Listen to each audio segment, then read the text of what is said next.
24 तारीख की बात है, 24 फरवरी की, जिस दिन पहला ब्लास्ट हुआ था कीव शहर में। और सुबह 5 बजे की बात है, तब मैं उठा हुआ था। और जब मैं उठा तभी मुझे धमाके की आवाज़ आई। तब मुझे लगा ये कोई नॉर्मल धमाके की आवाज़ है। तो फिर जैसे मैं न्यूज़ वगैरह पढ़ने लगा थोड़ी देर बाद, तब मुझे पता लगा कि कीव शहर में हमला हो गया है। और फिर धीरे धीरे मैंने और वगैरह न्यूज़ भी पढ़ी, तो देखा कि बहुत ज़्यादा हमले हो गए और लोग इधर उधर भाग रहे हैं। मैंने खिड़की से देखा, लोग ट्रैफिक सिग्नल फॉलो नहीं कर रहे हैं, लोग अपने बैग लेके भाग रहे हैं, अपने परिवार वालों के साथ भाग रहे हैं। तो फिर मैं बाहर निकला और देखा कि मैंने हर जगह जाम लगे हुए हैं, कहीं भी कोई रास्ता खाली नहीं है। हर एटीएम के बाहर भीड़ लगी है, हर दुकान के बाहर भीड़ लगी है। तब फिर हमारे जो जिस यूनिवर्सिटी में पढ़ता हूँ वहाँ मैंने बात की, तो उन्होंने कहा कि शहर में सायरन बज रहे हैं, तो आप सब लोग शेल्टर में जाएं, सुबह की बात है ये। तो हम कहीं गए नहीं। फिर हम शाम को जब हमारे हॉस्टल की जो बात है, उन्होंने कहा कि आप सब लोगों को शेल्टर में जाना पड़ेगा, क्योंकि एयर स्ट्राइक्स हम हॉस्टल में रहना थोड़ा खतरे से खाली नहीं होगा। और जो कि शेल्टर है, जो बंकर है, जो ज़मीन के मतलब अंडरग्राउंड होते हैं, वो बहुत ज़्यादा सेफ़ है। तो फिर हम 24 तारीख को वहाँ गए बंकर में। तो वहाँ मेरी मुलाकात एक पाकिस्तानी लड़की से हुई। वहाँ मैं एक इंडियन लड़का था और वो एक पाकिस्तानी लड़की थी। उसके अलावा बाकी सब वहाँ यूक्रेन के लोग थे, जो कि हमारी भाषा नहीं जानते थे और हम उनकी भाषा नहीं जानते थे। इस वजह से सिर्फ मैं और वो पाकिस्तानी लड़की एक दूसरे से बात कर सकते थे, और जो यूक्रेन के लोग थे वो एक दूसरे से बात कर रहे थे। तो फिर हम दोनों ने एक दूसरे का हालचाल पूछा कहाँ से है। तो ऐसे हमारी बातचीत शुरू हुई। तो फिर अगले दिन उस रात उस लड़के को नींद नहीं आई, और अगले दिन उसने बताया कि वो बहुत ज़्यादा डरी हुई है। तो हमने सोचा कि हम बाहर जाके बाज़ार से कुछ सामान ले आते हैं, क्योंकि वो वॉर के हालात है और कभी भी कुछ भी हो सकता है। लोगों की भीड़ वैसे ही बाज़ार में रहती है, तो सामान भी ख़त्म होने का डर था। तो हम 25 तारीख को हम सामान लेके आए साथ में जाके, और अब फिर हम वापस बंकर में आ गए। तो हमने 25 तारीख भी जैसे तैसे करके निकाला बम और गोली की आवाज़ से।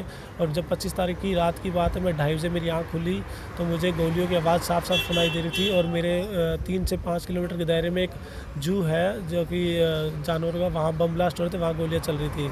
फिर जब 26 तारीख को जब मैं उठा, तो हमने प्लान बनाया कि हम ये शहर छोड़ के दूसरे देश जाएंगे, जहाँ हमें जो पोलैंड, हंगरी, रोमानिया, जहाँ एंट्री अभी खुली हुई है दूसरे देश के लोगों के लिए। तो हमने वहाँ जाने का प्लान बनाया, लेकिन हमें पता चला कि अभी यूक्रेन गवर्नमेंट जो है, उन्होंने कर्फ्यू लगा दिया है, और ये कर्फ्यू 28 तारीख तक ही खुलेगा। तो हम वहाँ जा नहीं सके। उन लोगों ने कहा कि अगर आप इस वक्त आप गए तो ये बहुत ज़्यादा खतरे से भरा होगा ये सफ़र आपका। तो फिर हम नहीं गए, और चूँकि कर्फ्यू लग चुका था, तो हम सामान भी नहीं खरीद पाए, जिस वजह से हमारे पास सामान की भी कमी हो गई, जैसे दूध और ब्रेड। में थोड़ा बहुत कुछ खाना खाया, और हमारा ऐसे 26 तारीख की रात हमारी ऐसे निकल गई। 27 को कर्फ्यू था, पूरा दिन कुछ भी नहीं खुलने लगा था, ना मार्केट खुलनी थी, ना रोड पे कोई दिख रहा था। तो मैंने यूक्रेन के जो लोग थे उनसे बात की कि मुझे मेरे हॉस्टल जाने दें, ताकि मैं कुछ वहाँ बना के ला सकूँ, क्योंकि हम दोनों को भूख लगी थी। उन्होंने कहा कि हम आपको बाहर नहीं जाने दे सकते, क्योंकि बाहर बहुत ज़्यादा खतरा है। तो फिर हमने बात की एक दूसरे, तो हमारे पास खाने को नहीं था। फिर मैंने जो यूक्रेन के लोग थे, मैंने उनको कहा कि मुझे नाक की बीमारी है, जिसे हम नज़ला बोलते हैं, और मेरे हॉस्टल में मेरा नोज़ल स्प्रे है, मुझे वो लेके आना है। तो उन्होंने मुझे इजाज़त दे दी वहाँ जाने की। और मैं वहाँ गया, और मैं वहाँ से अपना नोज़ल स्प्रे लेके आया, और दवाई भी लेके आया जिसकी हमें ज़रूरत थी, बिकॉज हमें सर दर्द वगैरह भी हो रहे थे। और मैंने वहाँ हम दोनों के लिए खाना बनाया, और फिर मैं वापस मेरे जो बंकर शेल्टर था वहाँ हम आ गए। हमने दोनों ने खाना खाया। फिर 27 की रात को भी हमें खाने में परेशानी हुई, लेकिन जो यूक्रेन के लोग थे वो बहुत अच्छे थे। वो हमसे पूछ रहे थे खाने के लिए, लेकिन वो मीट, फ़िश वगैरह ये खाते थे, हम वो खा नहीं पा रहे थे, तो हम उनका खाना नहीं खा पाए। बट उन्होंने हमें सिर्फ चावल दे दिए, बट खाली चावल भी हम नहीं खा पाए। फिर 28 की जैसे सुबह 8 बजे कर्फ्यू खुला, हमने प्लान बनाया कि हम यहाँ से जैसे कर्फ्यू खुलेगा, सबसे पहले हम जाके सामान खरीदेंगे, और फिर हम ये शहर छोड़ देंगे। तो 8 बजे हम दुकान के पास गए, लेकिन कर्फ्यू जैसे खुला था, इस वजह से 1 घंटा लगा, हमें लाइन में खड़ा रहना पड़ा हमें। और दुकान खुलते हमने सामान खरीदा, और फिर हम दूसरे शहर जाने के लिए हमारे हॉस्टल गए, ताकि हम सामान पैक करके वहाँ से जा सकें। तभी इसी बीच उस लड़की को पाकिस्तान एम्बेसी से कॉल आने लगी कि आप कहाँ हैं, कैसे हैं और किसके साथ हैं। तो उस लड़की ने बताया कि मैं अकेली, और मैं अभी भी कीव शहर में फंसी हुई हूँ। तो उन्होंने पूछा कि आपके साथ कोई भी नहीं है पाकिस्तान का या फिर, तो उसने बताया कि सिर्फ एक इंडियन लड़का है मेरे साथ, और कोई भी नहीं है, मैं यूक्रेन में किसी को जानती हूँ। तो उन्होंने कहा कि ठीक है, आप जो आपके साथ जो इंडियन लड़का है, आप इसके साथ ही रहें, आप इसके साथ महफूज रहेंगी, और आप इसके साथ हमारा एक महफूज ठिकाना है, टर्नोपिल में हॉस्टल है, जहाँ की सब पाकिस्तान के जो ऑफिशियल्स बनते हैं एम्बेसी के वो है वहाँ पे। आप वहाँ तक कैसे करके आ जाएँ। आप इनसे जो इंडियन लड़का है अंकित, इनको आप बोलिए आप इनके साथ आ जाइए और हम आपको यहाँ से रोमानिया बॉर्डर पहुँचा देंगे। ट्रेन के पास में बम धमाका हुआ था, वो इतना तेज़ बम धमाका था कि पूरी ट्रेन हिल गई और सारे लोग जो ट्रेन में जो मौजूद थे वो सब एक साथ नीचे झुक गए। लेकिन मुझे एकदम से मैं खड़ा हुआ और खिड़की की तरफ से देखने लगा कि बाहर हुआ क्या है। तभी किसी ने पीछे से मुझे पकड़ा और एकदम से नीचे खींच लिया और जैसे उसने मुझे नीचे खींचा तभी गोलियों की आवाज़ आई और हमारी ट्रेन के ऊपर गन फायर भी हुए।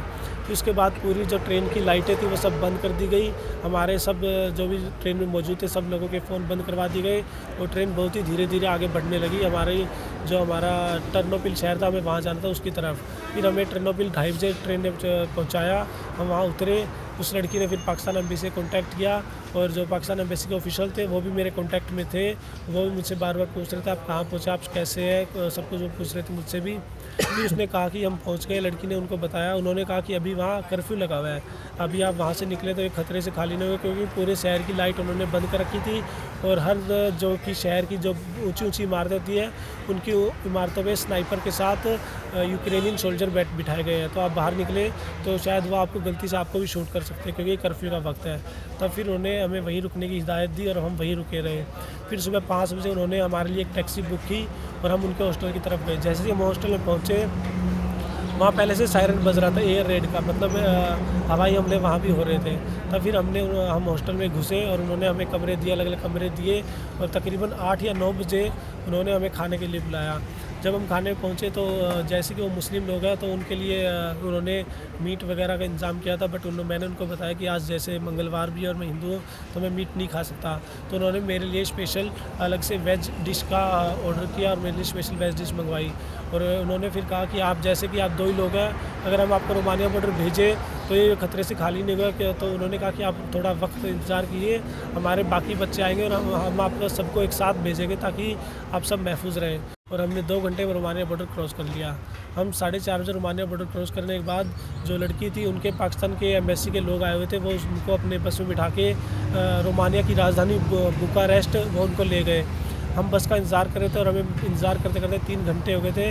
वहाँ बहुत ज़्यादा ठंड थी, बर्फ़बारी हो रही थी लगातार, लेकिन इंडियन एम्बेसी से कोई जवाब नहीं आया। तब 3 घंटे बाद बस आई और हम बस में बैठ के गए तो हमें 10 से 15 किलोमीटर की दूरी के बाद एक चर्च था, चर्च में लाया गया और बोला कि आप आज रात यहीं रुकेंगे।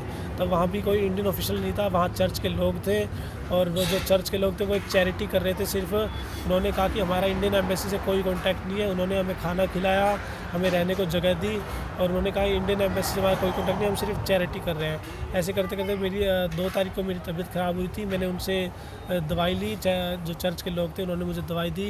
ये लोग फंसे हैं, उनको बचाने में भारत सरकार अभी तक तो कोई योग नहीं है, लेकिन हाल फिलहाल में मैंने एक खबर सुनी है कि बसों का इंतज़ाम किया गया है, लेकिन मुझे नहीं पता कि वो भारत सरकार ने बसों का इंतज़ाम किया या किसी और ने किया है। लेकिन यूक्रेन में फंसे हुए लोगों का